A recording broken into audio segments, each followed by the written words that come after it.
talk about Geno Smith and the Seattle Seahawks and their future with Coach Mike, because this was the first season underneath Coach Mike and they won 10 games. They went 10-7 on the year. And in most divisions in the NFL, that is enough to get you into the NFL playoffs. But unfortunately for the Seahawks, that was not the case. The Rams went out there, they made the playoffs instead. But when I look at this season, I will say that it was a successful year with Seattle. They're just a couple pieces away from being an actual contender on a year in and year out basis in the NFC. When I look at the lay of the land in this division, you have the San Francisco 49ers. When they're fully healthy, they're one of the best teams in football. The Arizona Cardinals, they're an up-and-coming team, but you saw what the Seahawks did to them last year. They swept them not once, but twice in their first season with Coach Mike.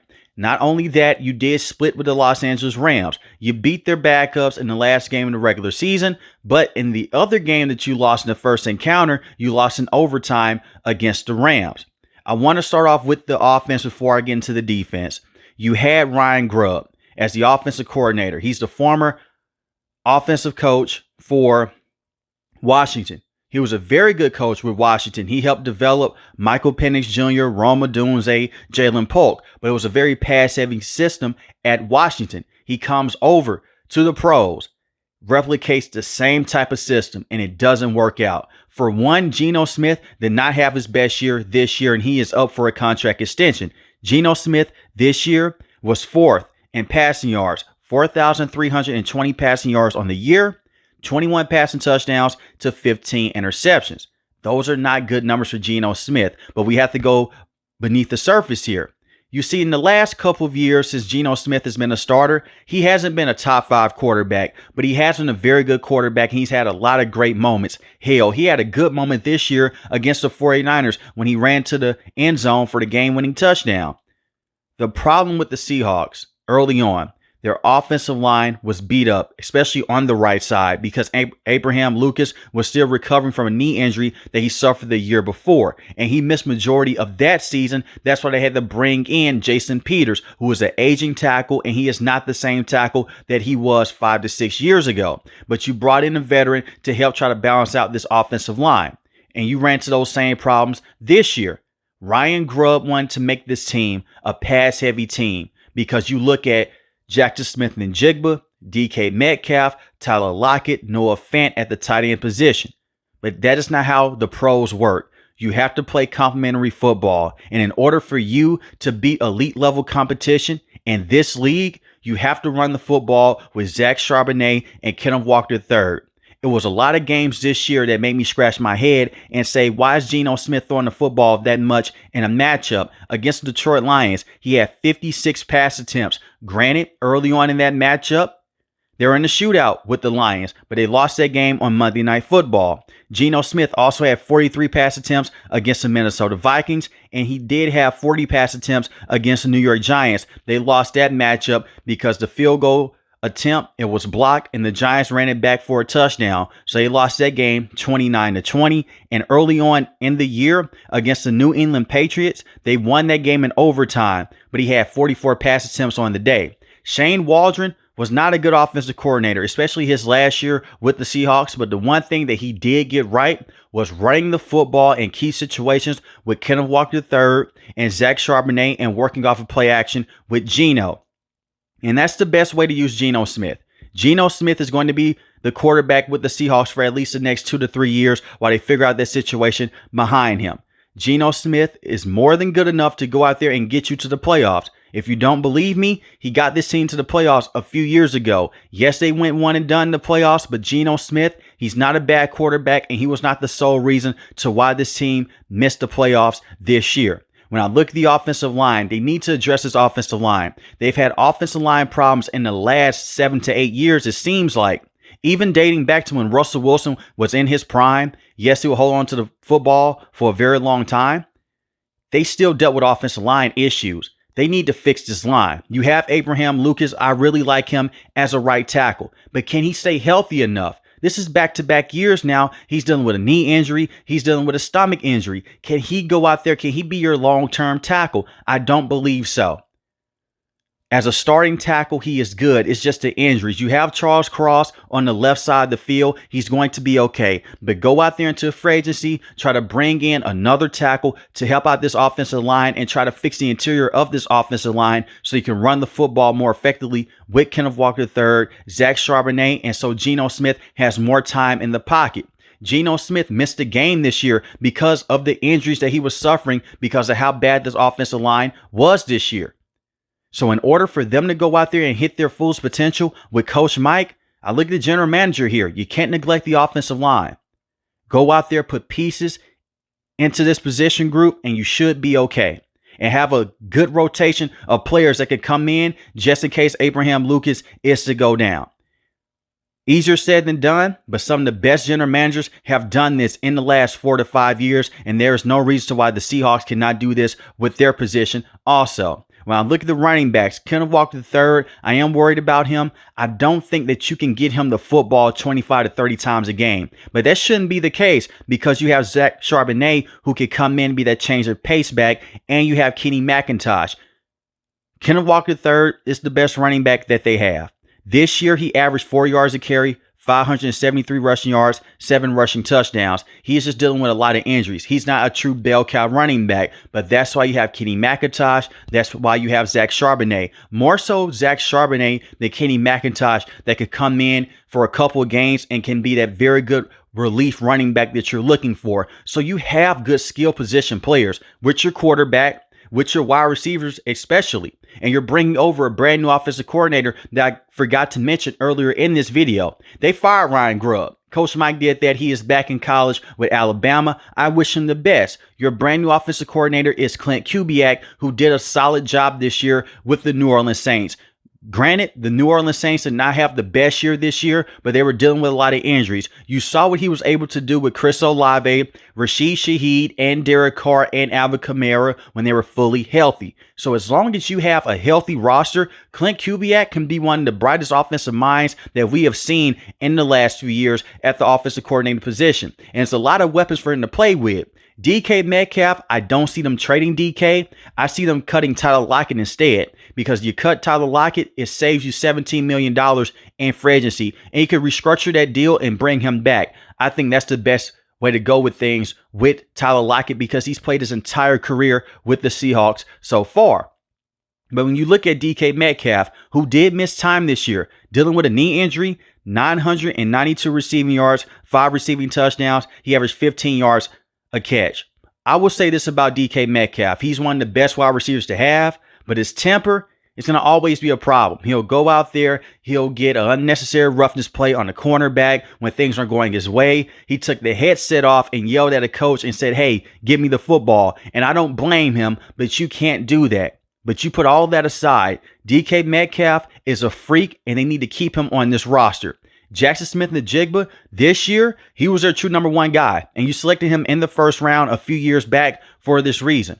Jackson Smith-Njigba, 100 catches, 1,130 receiving yards on the year, 6 receiving touchdowns, and he averaged 12 yards a catch.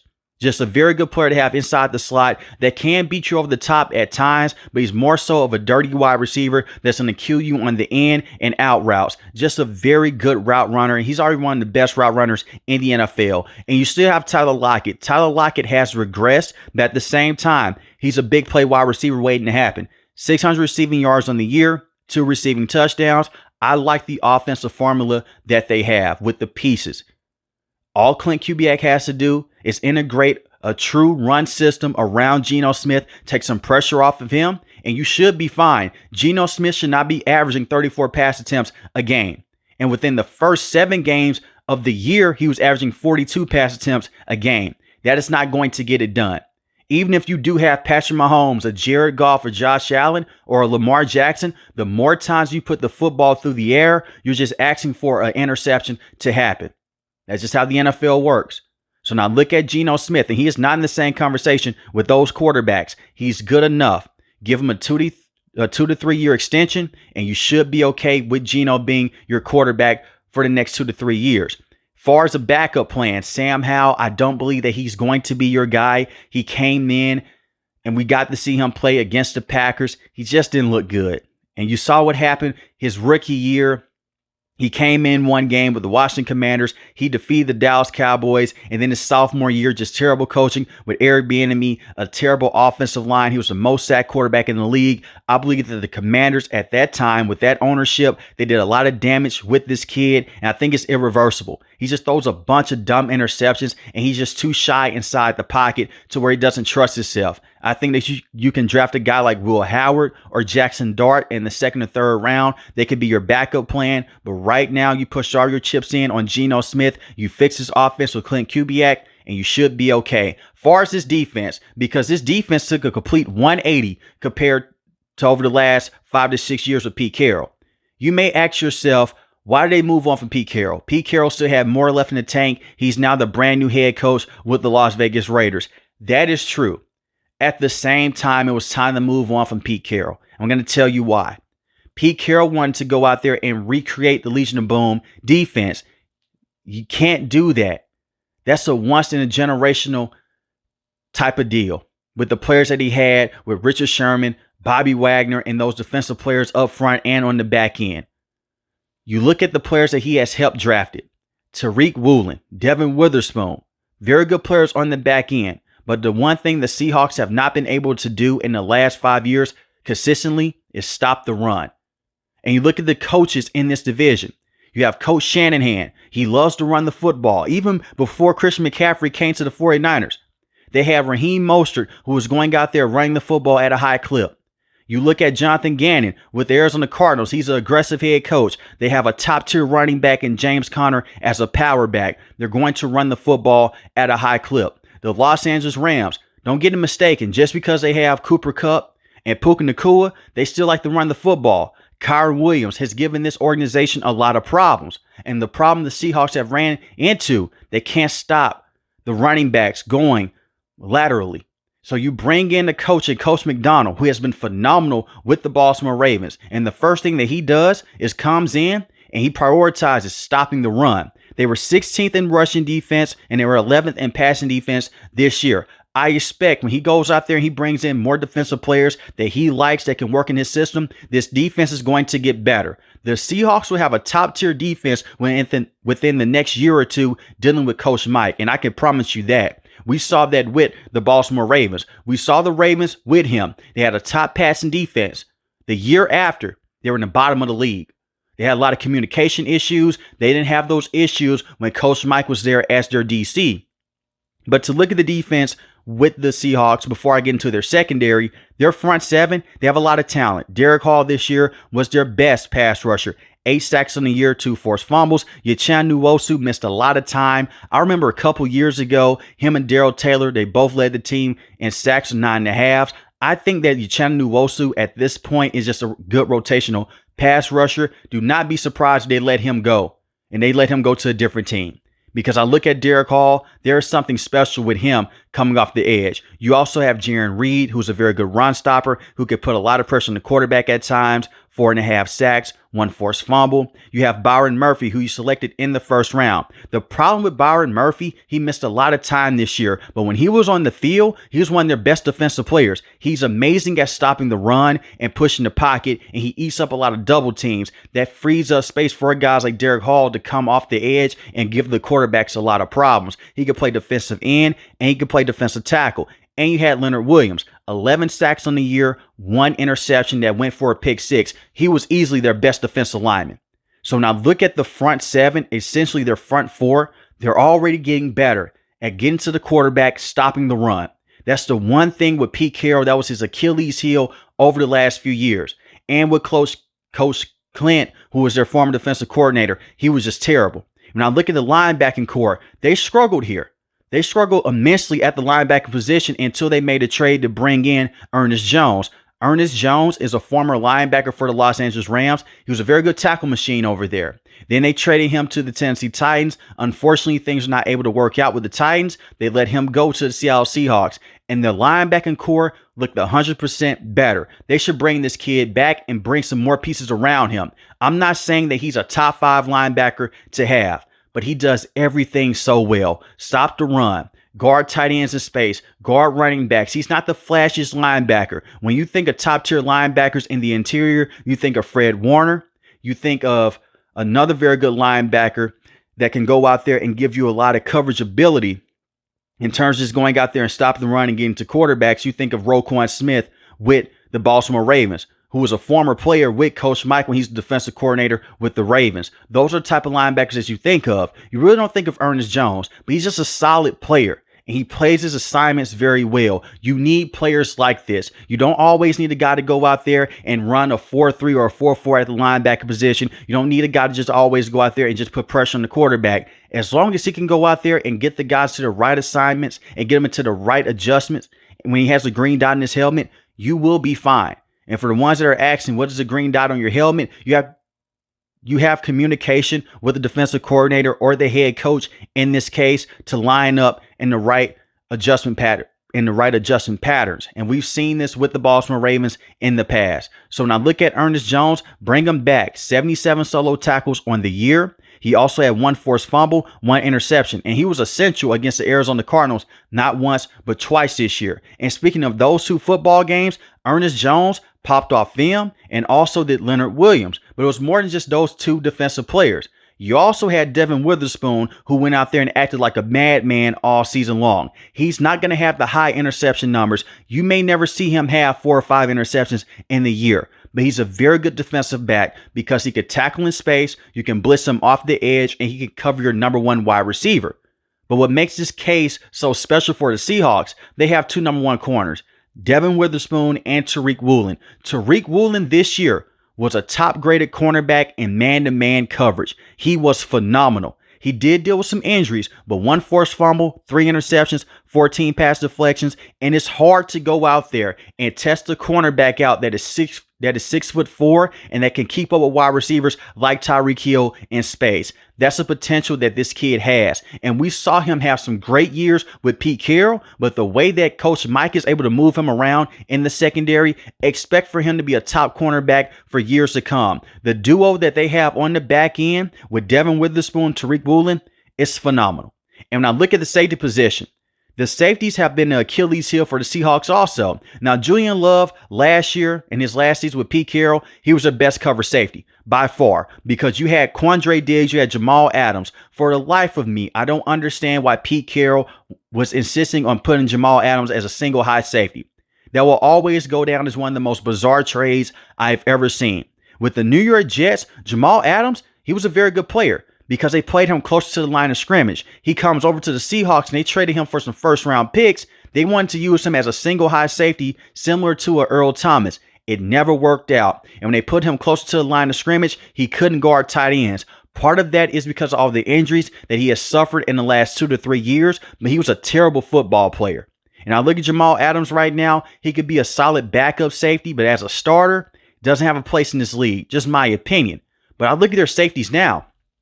Julian Love as a starter, that's a very good option. Julian Love, 3 interceptions, 12 pass deflections, 2 forced fumbles, 79 solo tackles. And you have Kobe Bryant, who had a pick 6 against Kyler Murray this year. 3 interceptions, 6 pass deflections, 1 forced fumble, 48 solo tackles. So now you have safeties that can cover on the back end. They can cover those deep routes going down the field with Cooper Kupp, who will eventually be traded before the next season starts. But they could cover guys like Puka Nacua going down the field in certain situations. The same with George Kittle.